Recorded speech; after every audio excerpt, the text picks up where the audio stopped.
Bonjour et bienvenue dans le podcast du Bartage, le podcast destiné aux aidants accompagnant un proche de plus de 60 ans en perte d'autonomie.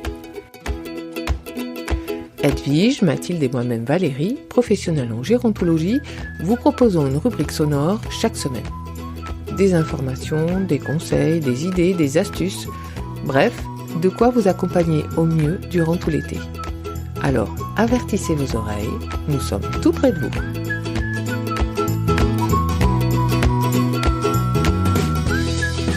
Le podcast du Bartage de l'été, chaque semaine, une petite rubrique à retrouver. Moi, je suis Valérie, la voix qui vous présente les épisodes du podcast, et aujourd'hui, c'est moi qui vous partage ma rubrique. Aujourd'hui, j'avais envie de venir vous éclairer sur qu'est-ce qui se passe dans le cerveau quand nous écoutons de la musique, et en particulier la relation entre la mémoire et le cerveau. L'écoute musicale mobilise de nombreuses régions du cerveau, même pour une personne n'ayant jamais fait d'études musicales. Les régions auditives, temporales, établissent un dialogue important avec les régions motrices, et c'est en cela que la musique nous donne facilement envie de danser. La musique est aussi continuellement évaluée dans notre cerveau par rapport au plaisir ou au déplaisir qu'elle peut nous procurer, et cela implique un réseau cérébral complexe que l'on appelle circuit de la récompense. L'activité de ces régions produit la libération de substances telles que la dopamine lorsque le plaisir est présent, ce qui nous fait nous sentir bien.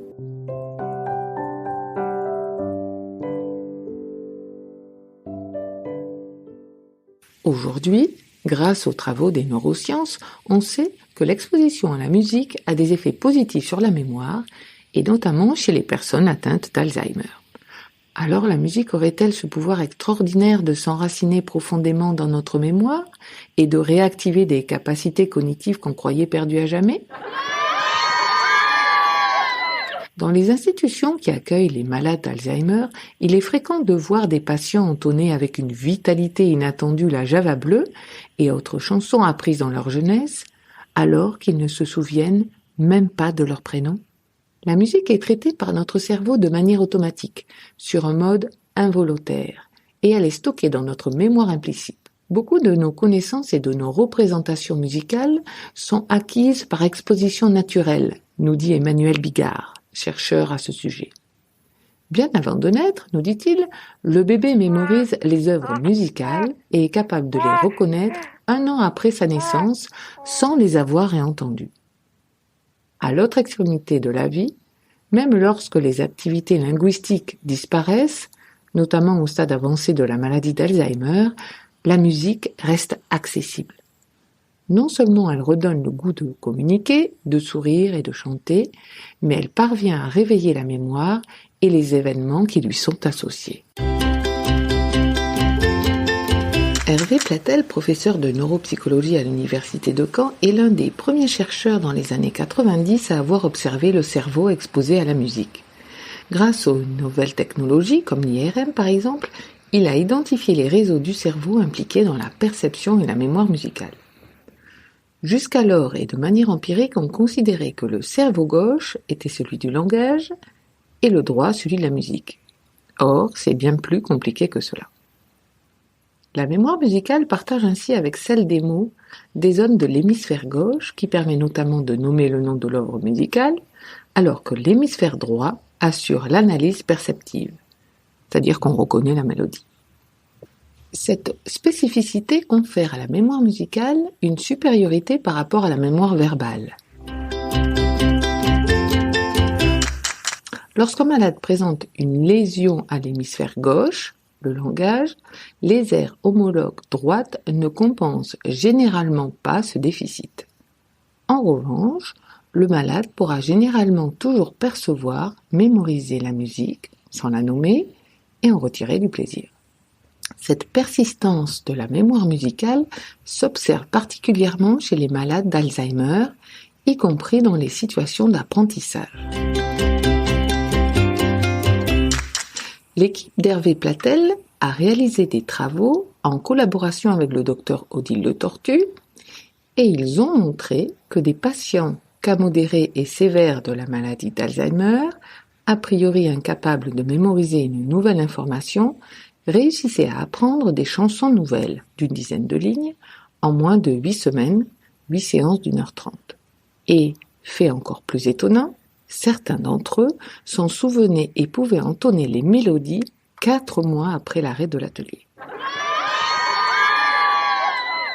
De plus, de nombreux travaux indiquent que, en cas de lésion cérébrale, la sollicitation des aires cérébrales impliquées dans le traitement de la musique avait un effet positif sur les aptitudes cognitives, attention, mémoire, traitement du langage, et contribuait aussi à favoriser la plasticité cérébrale.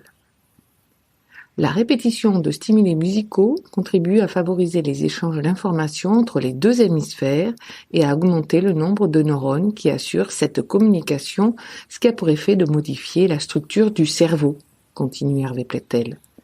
Par exemple, chez les musiciens, ces modifications se traduisent par des changements visibles sur le plan anatomique. Une plus forte densité du corps calleux par rapport aux personnes qui ne pratiquent pas de musique. Ce résultat confirme que la pratique de la musique stimule les circuits neuronaux de la mémoire et suggère qu'elle permettrait de contrer efficacement les effets du vieillissement cérébral. Aussi, plusieurs études ont montré que les sujets âgés ayant une pratique musicale de quelques années ont moins de risques de développer une maladie neurodégénérative. Alors, devrions-nous tous écouter de la musique en boucle, chanter ou pratiquer un instrument pour stimuler notre cerveau et l'aider à lutter contre le vieillissement ? Cela ne fait aucun doute, répondent de concert les chercheurs. Les bénéfices sur le fonctionnement cognitif global du cerveau peuvent être observés à tous les âges, y compris chez les personnes âgées qui débutent tardivement la musique. Alors, qu'attendons-nous ? Qu'attendez-vous ?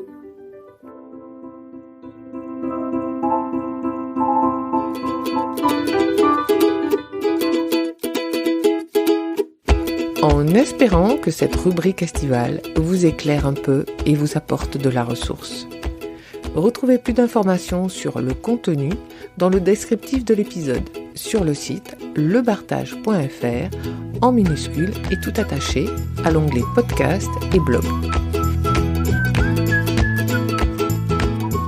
Pour recevoir directement chaque semaine l'épisode dans votre boîte mail, vous pouvez vous inscrire à la newsletter du podcast, toujours sur le site lebartage.fr à l'onglet podcast. Ce podcast est aussi disponible sur toutes les plateformes d'écoute, Spotify, Deezer, YouTube, Apple Podcasts, etc. Les réseaux sociaux sont aussi présents avec le podcast du Bartage, Facebook et Instagram. Vous pouvez nous laisser des commentaires ou nous proposer des idées de thèmes que vous aimeriez nous voir aborder. Et vous pouvez aussi partager l'épisode à ceux qui vous sembleraient heureux de l'écouter. Alors je vous dis à mardi prochain. Surtout, n'oubliez pas de prendre soin de vous et tentez de profiter de l'été.